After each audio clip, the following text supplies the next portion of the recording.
Bonjour à toutes et à tous, je reviens pour l'horoscope de prochaine semaine intemporelle pour les Verseaux. N'hésitez pas à me dire dans les commentaires, est-ce que vous voulez voir quand je mets la mise en place des cartes avec vous, ou est-ce que vous préféreriez que j'attaque direct le tirage et qu'on découvre les cartes ensemble?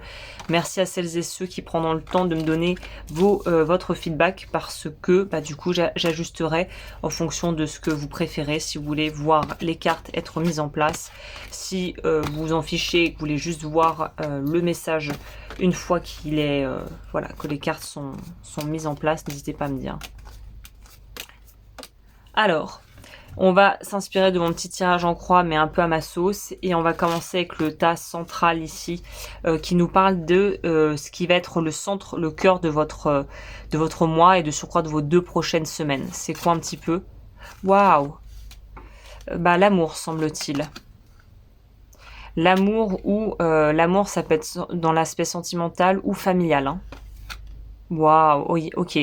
Le centre, le cœur de vos aspirations et de ce que vous avez envie de vivre, ou en tout cas qui est important pour vous pour les 2 prochaines semaines, c'est l'amour et votre petit cœur qui bat dans votre poitrine et qui semble être au premier plan. Vous souhaitez mettre les choses à plat ou arranger quelque chose au niveau sentimental, ou au niveau, vous voulez éclaircir les choses au niveau relationnel, en tout cas, ça c'est sûr. D'où est-ce que vous venez?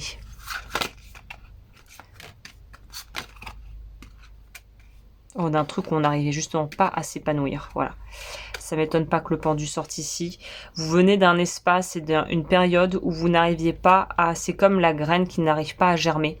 Il y a quelque chose qui n'arrivait pas à éclore. Vous étiez trop sur la défensive, trop à vouloir vous protéger, à vouloir tout garder pour vous, à être trop dans une posture défensive en fait. Mais peut-être que si vous avez fait ça, c'est que vous estimiez que vous aviez besoin de vous protéger et de vous préserver de quelqu'un ou de quelque chose.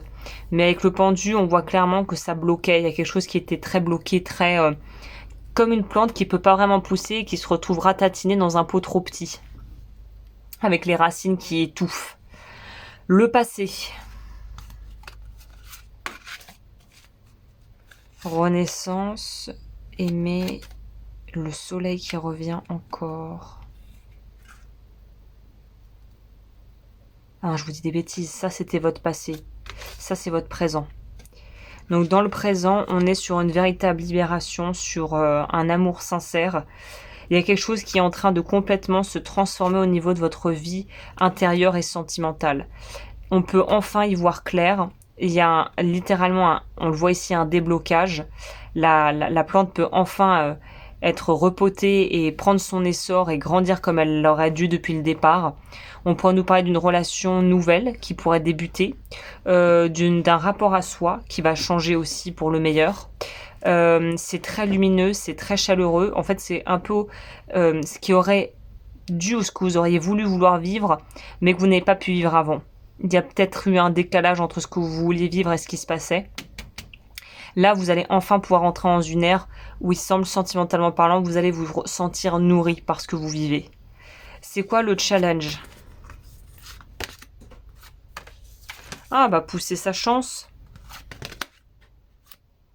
Ça va très bien ensemble, hein. Chance et y croire et y réussir, c'est garder le cap et maintenir un discours intérieur sain et positif. Ouais. C'est de savoir et de continuer, quoi qu'il advienne, et quels que soient peut-être les changements et un peu l'évolution, de savoir que vous avez tout ce qu'il faut pour y arriver. Et que vos rêves sont accessibles et que vous avez le droit de vous autoriser à voir plus grand. Le 9 de coupe, c'est pouvoir réaliser ses vraies aspirations et vraiment avoir ce dont on rêve. Et pas forcément petit, en étant capable de voir grand. Donc c'est 2 super belles semaines qui s'offrent à vous, parce que il y a une espèce, on le voit comme le dit la carte, de renaissance qui est en train de s'opérer, de changement profond au niveau de ce que vous attendez de l'amour ou du couple, d'une véritable aura qui va se développer pour vous. Vous allez avoir beaucoup de sex appeal et potentiellement beaucoup de succès, et on voit que le challenge, c'est de continuer de croire à ce qui est en train de se déployer et de se dévoiler sous vos yeux. C'est comme si on se dit mais c'est trop pour être vrai, ça va pas durer. Vous savez, ce genre finalement de discours négatif négatif qui fait que on attire à soi des choses qui sont pourries alors qu'on commence à en sortir parce qu'on a un discours intérieur qui va dans le négatif et c'est trop beau pour être vrai et ça peut pas durer et toutes ces croyances très limitantes finalement. Je vous invite à aller voir ma chaîne qui est ma deuxième chaîne EFT avec Agnès où on va justement débloquer et aller travailler sur les croyances limitantes comme ça par exemple que ça peut pas durer, c'est trop beau pour être vrai. Donc je vous invite à aller vous abonner à la chaîne, vous verrez je propose des choses, là j'ai pas encore très mis à jour beaucoup de vidéos mais ça devrait arriver. Donc si vous voulez le lien est en barre d'infos.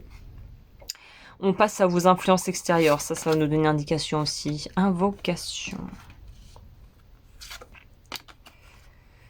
Dans l'attente des résultats. Alors là, je pense qu'on vous dit de ne pas attendre des résultats à l'extérieur, donc de ne pas dépendre ou vous fier et vous reposer sur l'environnement extérieur. Ne vous fiez et reposez-vous que sur vous. Voilà. Le cavalier de denier, il est lent, il est prudent, mais il se repose sur ses acquis à lui, pas sur ce que les autres vont donner ou pas.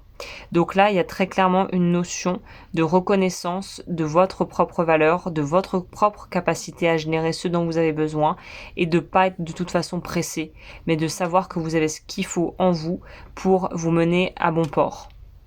Donc ne dépendez pas trop de l'extérieur, ne faites pas trop de plans avec des gens en espérant forcément qu'ils vous rendent l'appareil ou qu'ils disent oui. Soyez plutôt autonome, on dirait, ces 2 prochaines semaines. Restez autonome face à ce que vous voulez faire. N'attendez pas que les autres prennent forcément l'initiative, n'attendez pas d'avoir forcément le copain ou la copine qui veut bien vous accompagner. Il y a une idée de s'autonomiser et c'est à travers cette autonomie que vous allez pouvoir aussi débloquer de nouvelles choses. On a la prochaine étape pour vous, c'est quoi? Le nettoyage. Ok, vous faites les choses à l'envers. Vous avancez pour nettoyer après, c'est intéressant. Trouver un équilibre. Waouh, ok, terminer un cycle. Boucler un cycle complet. Boucler un cycle relationnel, boucler une façon de fonctionner, changer, transformer son identité. Il y a quelque chose que vous devez laisser partir, c'est ça, hein.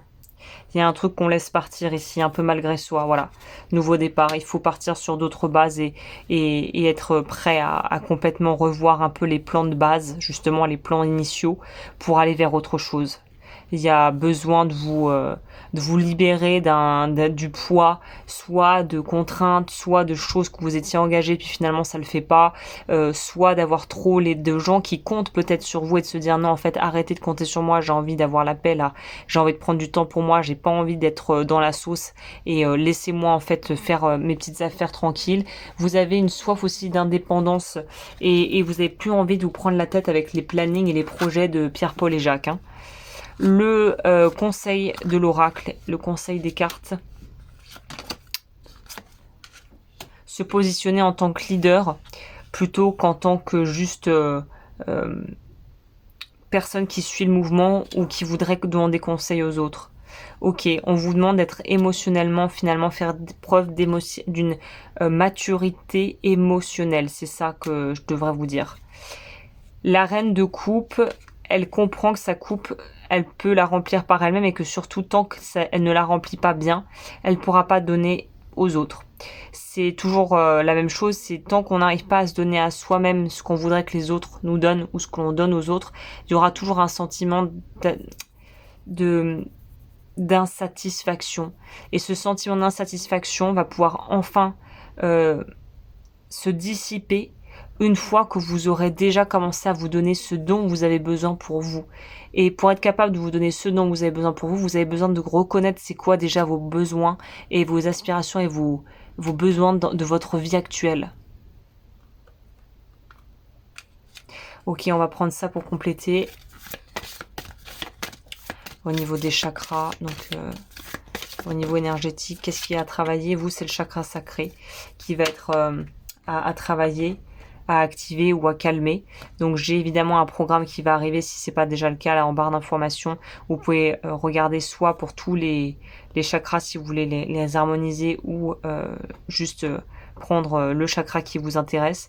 Donc vous, ce qui est à travailler, c'est le chakra sacré. Alright. Bah écoutez, je crois qu'on a fait un tour d'horizon assez complet. J'espère que ça vous a plu. N'hésitez pas à commenter, liker, vous abonner. Et je vous dis à tout bientôt pour de nouvelles vidéos.